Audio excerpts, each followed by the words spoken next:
नमस्कार।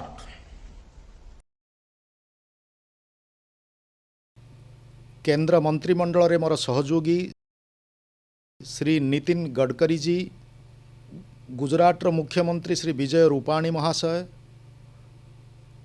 ऑटो उद्योग सहित जड़ित समस्त हितधारक, समस्त ओईएम एसोसिएशन, मेटल एवं स्क्रैपिंग उद्योगर समस्त सदस्य, भद्र महिला और भद्र व्यक्तिगण,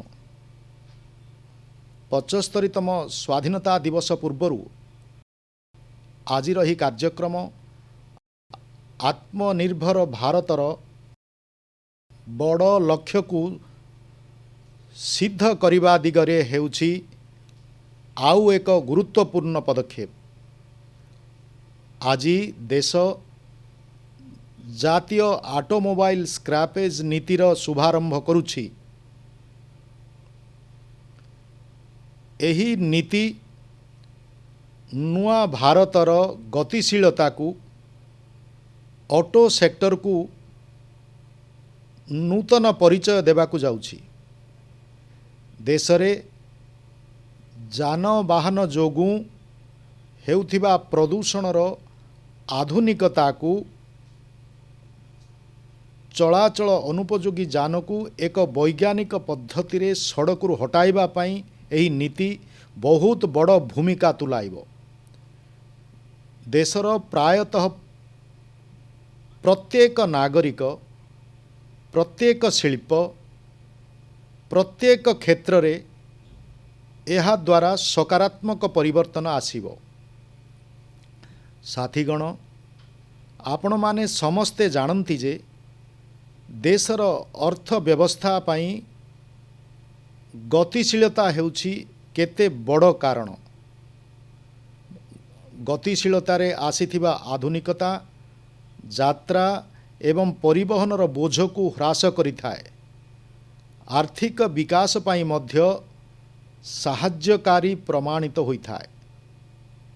एकविंश शताब्दीर भारतर स्वच्छ, भीड़मुक्त एवं सुविधाजनक गतिशीलतार लक्ष्य को नहीं चलिबा, एहा हेउची आजिकार समयर आह्वान। आउ एथिपाई सरकारंक द्वारा आज एही पदक्षेप निया जाइछि। आउ एथिरे शिल्पर आपण समस्त महानुभवंकर, स्टेक होल्डर मानंकर बहुत बड़ भूमिका रही। साथीगण, नूतन स्क्रैपिंग नीति आवर्जनारू संपद, कचरारू कंचनर अभियान रे वृत्ताकार अर्थव्यवस्था बा सर्कुलर इकोनॉमी एक गुरुत्वपूर्ण श्रृंखल। एही नीति देशर सहर गुड़िकरू प्रदूषण कम करिबा एवं पर्यावरणर सुरक्षा सहित द्रुत विकासर आमर प्रतिबद्धता को मध्य दर्शाउछि।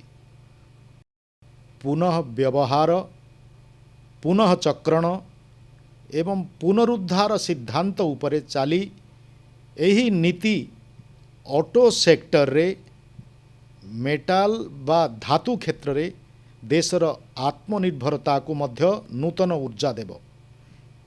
केवल एतिकी ही नुहे, एही नीति देशरे 10,000 कोटी टंकारु मध्य अधिक नूतन निवेश आनिबो एवं हजार हजार रोजगार सृष्टि करिबो। साथीगण, आज जो कार्यक्रम आमे शुभारंभ करिछु ताहार समय सीमा हेउछि निजकु निज मध्य बहुत स्वतंत्र। आमे स्वाधीनतार 75 वर्ष रे प्रवेश करने को जाउछु। एही ठारू देश पाई आगामी 25 वर्ष हेउछि बहुत गुरुत्वपूर्ण। आगामी एही 25 वर्ष रे आमर कार्य करिवार कौशल मान, आमर दैनंदिन जीवन, आमर व्यवसाय एवं कारोबार रे अनेक अनेक परिवर्तन हेबाकु जाउछि एवं हेबो मध्य। ଯେଉଁ ଭଳି ଭାବେ ଟେକ୍ନୋଲୋଜିରେ ପରିବର୍ତ୍ତନ ହେଉଛି, ଆମର ଦିନଚର୍ଯ୍ୟା ହେଉ ଅବା ଆମର ଅର୍ଥ ବ୍ୟବସ୍ଥା ଦୁଇଟି ଯାକରେ ବହୁତ ପରିବର୍ତ୍ତନ ହେବ। ଏହି ପରିବର୍ତ୍ତନ ମଧ୍ୟରେ ଆମର ପରିବେଶ, ଆମର କୃଷି କ୍ଷେତ୍ର, ଆମର ସଂସାଧନ, ଆମର କଞ୍ଚାମାଲ ଏ ସବୁ ଗୁଡ଼ିକର ସୁରକ୍ଷା ମଧ୍ୟ ହେଉଛି ସେତିକି ଜରୁରୀ। ଟେକ୍ନୋଲୋଜିକୁ ଗତିଶୀଳ କରିବା ଭଳି ଦୁର୍ଲଭ ଆର୍ଥ ମେଟାଲ ଯେଉଁଗୁଡ଼ିକ ଆଜି ମଧ୍ୟ ଦୁର୍ଲଭ, କିନ୍ତୁ ଯେଉଁ ଧାତୁଗୁଡ଼ିକ ଆଜି ଉପଲବ୍ଧ ରହିଛି ସେଗୁଡ଼ିକ ମଧ୍ୟ କେତେବେଳେ ଦୁର୍ଲଭ ହେବ ଏହା ମଧ୍ୟ କହିବା କଷ୍ଟ। ଭବିଷ୍ୟତରେ ଆମେ ଟେକ୍ନୋଲୋଜି ଏବଂ ନବସୃଜନ ଉପରେ କାର୍ଯ୍ୟ ତ କରିବା, କିନ୍ତୁ ଧରିତ୍ରୀ ମା ଠାରୁ ଆମ୍ଭମାନଙ୍କୁ ଯେଉଁ ସମ୍ପଦ ମିଳୁଛି ତାହା ଆମ ହାତରେ ନାହିଁ। ତେଣୁ ଆଜି ଗୋଟେ ପଟେ ଭାରତ ଗଭୀର ସମୁଦ୍ର ମିଶନ ମାଧ୍ୟମରେ ନୂତନ ସମ୍ଭାବନା ଗୁଡ଼ିକୁ ଅନ୍ୱେଷଣ କରୁଛି, ତେବେ ଅନ୍ୟପଟେ सर्कुलर अर्थव्यवस्था को मध्य प्रोत्साहित करुछि। यह चेष्टा रही जे देश विकास को आमे चिरस्थायी करिबा, सस्टेनेबल करिबा, परिवेश को अनुकूल करिबा। जलवायु परिवर्तन आह्वान आमे प्राय प्रत्येक दिन अनुभव करुछु। तेणु भारत को निजर हित, निज नागरिक मानक हित पाई बड़ पदक्षेप ग्रहण करिबा जरूरी। एही चिंताधारा सहित विगत वर्ष मानकरे शक्ति क्षेत्र रे अभूतपूर्व कार्य होइछि। सौर किंबा पवन शक्ति हेउ किंबा जैव इंधन, आज भारत दुनिया रे अग्रणी देश मानक मध्यरे सामिल होउछि। आवर्जनारु संपद एक बहुत बड़ अभियान चली। यहाकू स्वच्छता सहित मध्य जोड़ा जाइछि, आउ आत्मनिर्भरता सहित मध्य जोड़ा जाइछि। बरं आजिकाली तो आमे सड़क निर्माण पाई बहुत बड़ मात्रा रे आवर्जनार उपयोग करुछु। सरकारी अट्टालिका, गरीबंक पाई घर निर्माण रे मध्य पुनः चक्रण को प्रोत्साहित करा जाउछि। साथीगण, एभली अनेक गुड़िए प्रयास रे आजी ऑटोमोबाइल क्षेत्रर नाम मध्य जोड़ी होई जाइछि। एही नीति द्वारा साधारण परिवार गुड़िकु प्रत्येक प्रकार बहुत लाभ हेबो।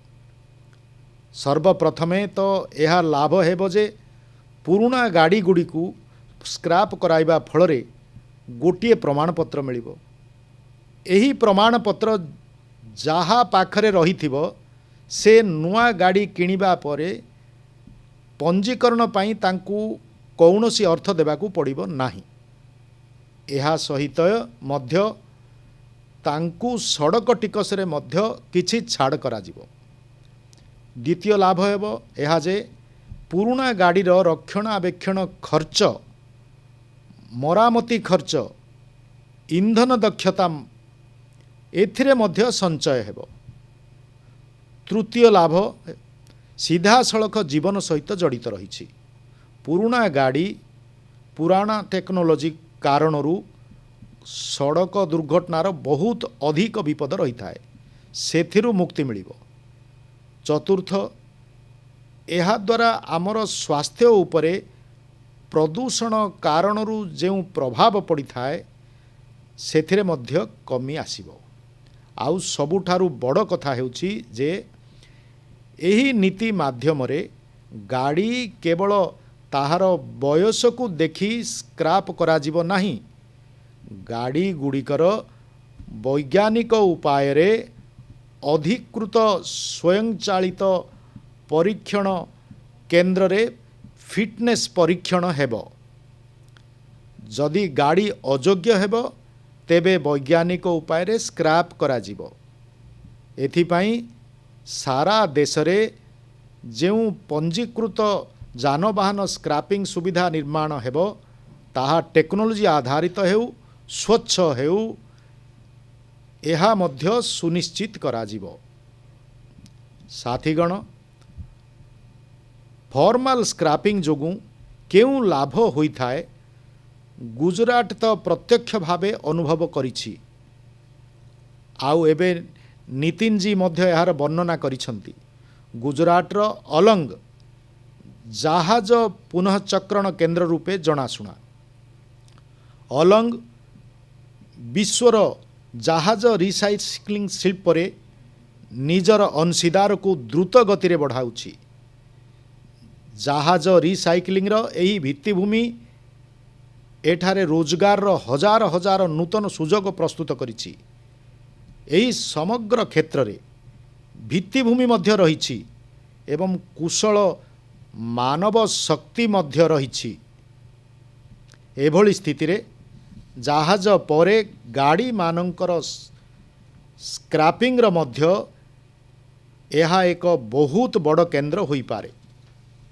साथीगण स्क्रैपिंग नीति द्वारा समग्र देश रे स्क्रैप सहित जड़ित क्षेत्र को नूतन ऊर्जा मिलिबो, नूतन सुरक्षा मिलिबो। विशेष भावे स्क्रैपिंग सहित जड़ित आमर जो श्रमिक अछंती, जो छोट व्यवसाय अछंती सेमानंक जीवन रे बहुत बड़ परिवर्तन आसीबो। एही श्रमिक मानंकु सुरक्षित परिवेश मिली पारिबो। संगठित क्षेत्रर अन्य कर्मचारी भली लाभ मध्य सेमानंकु मिली पारिबो। केवल एतिकी नुहे, स्क्रैप कार्य करुथिबा छोट व्यवसायी अधिकृत स्क्रैपिंग केन्द्र पई कलेक्शन एजेंट भली मध्य कार्य करि पारिबे। साथीगण एही कार्यक्रम द्वारा ऑटो एवं मेटाल शिल्प को बहुत बड़ गति मिलिबो। विगत वर्ष रे ही आमको प्राय 23,000 कोटी टंकार स्क्रैप स्टील 23,000 कोटी टंकार स्क्रैप स्टील आमदानी करने को पड़ता। कारण भारत रे ए पर्यंत जहाँ स्क्रैपिंग होइछि ताहा उत्पादनक्षम नुहे। शक्ति पुनः संग्रह परिमाण हेउछि ना सहित समान।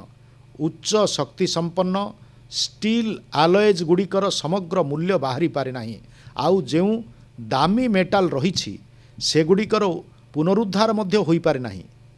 एबे जेतेबेले गोटिए वैज्ञानिक टेक्नोलोजी आधारित स्क्रैपिंग हेबो तेबे आमे दुर्लभ अर्थ मेटाल गुड़ी को मध्य उद्धार करि परिबा। साथीगण आत्मनिर्भर भारत को गति देबा पई भारत रे शिल्प को दीर्घस्थायी एवं उत्पादनक्षम करिबा पई निरंतर पदक्षेप मान ग्रहण करा जाउछि।